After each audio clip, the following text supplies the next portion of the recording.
네, 예. 그 부분에 있어서는요. 그 만약에 이제 누구누구로부터 뭐 지시를 받았다, 뭐 이렇게 얘기를 들었다 한다면 유 전 부시장이 그 당시 이제 참여정부 시절에 2014년 안팎에서 청와대에서 뭐 일부속실에도 있었고요, 또 민정수석실에도 있었기 때문에 그 당시에 뭐 등장하는 인물들이 현 여권 실세일 수도 있고 여권 실세랑 연계되는 네트워크의 인물로든지 보이기 때문에 그 이력 때문에 지금 그런 거잖아요. 근데 단순하게 청와대 내에서 민정수석실에 근무한다든가 부속실에 근무한다고 꼭 그들하고 긴밀한 인간관계가 있을지 업무적으로만 이어질 수도 있기 때문에 단정할 수는 없는 거 아닌가요?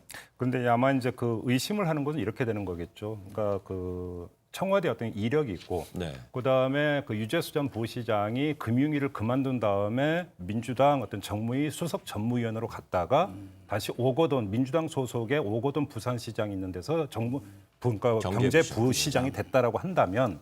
어떤 그 유재수 씨가 이동하는 이 경로가 사실은 일정하게 네. 하나의 그러니까 맥이 있다라고 하는 것들. 바로 이 점에서 그 유재수 씨 뒤에 누군가가 있다고 한다면 지금 현 정권 실세가 아니냐. 사실은 그러니까 일부 언론이 그러니까 이런 어떤 의심에서부터 출발을 하고 있고. 네. 그래서 이제 그 가다 보니까 그러면 이제 어떻게 현 정권 실세하고 연결돼 있으면 고리가 뭐겠는가.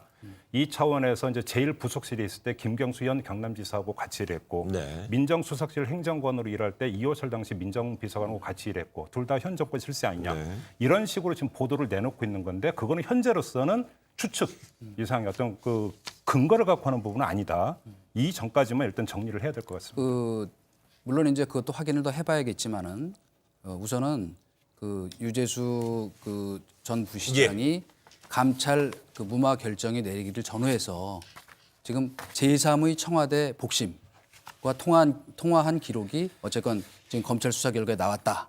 근데 저는 그것은 뭐 사실이라고 저도 확인하고 있어요. 그러니까 우선 그 사람도 소환 조사를 받을 것이고 당연히 그 이름만 대면 알만한 정말 복심이다 이렇게 얘기를 했기 때문에. 근데 저는 요 얘기를 좀 하고 싶어요. 뭐냐면 이 청와대 그 제1부속실에 저희도 맨날 드나들면서 이제 봤지만은 네.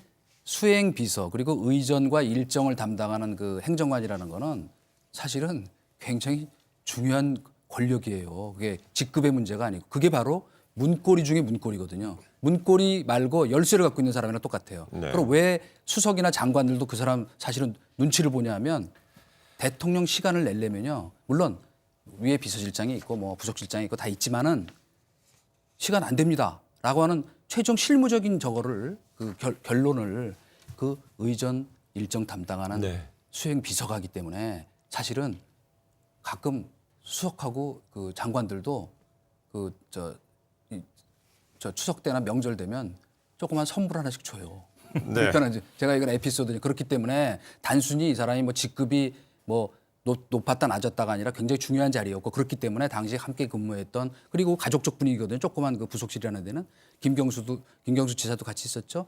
또 뭐 당시 뭐 이광재 뭐 노무현 대통령 시절의 많은 실세들과 충분히 어울릴 위치에 있었고 또 그것이 또 객관적으로 약간 그 확인되는 부분이 많고 더 중요한 거는 최근 언론에도 나왔지만 민정수석하던 우리 문재인 그 당시 나중에 비서실장까지 하셨지만 당시에는 민정수석을 하셨잖아요. 그때 뭐 본인이 앞에서 했는지는 모르지만 다른 사람들이 있는 자리에서 재인이 형 이렇게 얘기했을 정도로 친분을 과시했다면 어떻게 그렇게 심상한 우리가 보통 그 관계라고 보기 어렵잖아요. 그러니까 당연히 이 권력 실세들하고는 지금도 현재 친문 권력 실세들하고도 매우 가까운 관계이기 때문에 아까 말씀하신 국회 전문위원 자리라는 건 뭐냐면 승진 코스로 영전되는 거예요. 어떻게 이렇게 감찰 의혹을 받은 사람을 영전을 또 시킬 수 있냐는 부분에서는 의혹을 충분히 살 만한 일이죠. 제가 볼 때는 이제 검찰이 이렇게 하겠죠. 유재수 씨의 어떤 그 전화를 휴대전화를 압수를 해서 분석을 했는지 모르겠어요. 근데 그러니까 정상적으로 압수해서 분석을 했겠죠.